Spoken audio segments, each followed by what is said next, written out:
Here's a political article I like. It was about Donald Trump's field trip to Mount Vernon, the home of George Washington. And I'm just gonna read you a little bit of it. The president's interest in Washington made it tough for tour guide Bradburn to sustain Trump's interest during a deluxe 45-minute tour of the property, which he later described to associates as truly bizarre.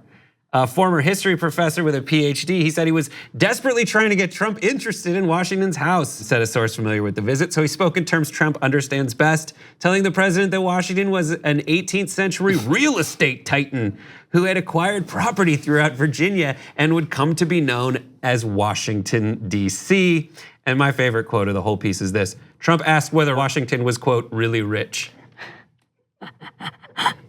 It's so good. Smart person. No, if you don't like a smart person. My favorite part was he couldn't understand why Washington didn't name the house like the Washington Mount House. Vernon, yeah. Here's the quote. He's like, if he was smart, he would have put his name on it, Trump said, according to 3 sources. You gotta put your name on stuff or no one remembers you, the president said before getting in a motorcade and driving back to Washington, D.C. Yeah, that's the funny part is like you just tell him he named the city after himself. No, but you know what? He named the whole city. Why stop at a building? Trump is the corporate version of a tagger, right? Like those tagger gangs that just go around tagging buildings. That's what Trump does. He's just the corporate version of it. Trump should rename Washington, D.C. Trump, D.C. Oh my Trumpington? God, please. I guess Washington is his name. It's his name. So just be Trump. It would just be Trump. Trumpville. And then it would be great. Ugh. The District of Trump. It's so amazing. There's more and more. Let's see, where did we leave off? America's 45th president is open to the fact that he doesn't read much history.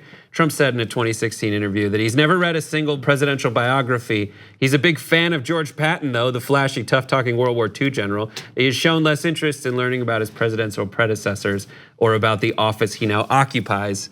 And so one of the White House aides spoke to Politico anonymously about this and said, no, his voters love the fact that he's not one of these liberal snobs who knows about the country's history.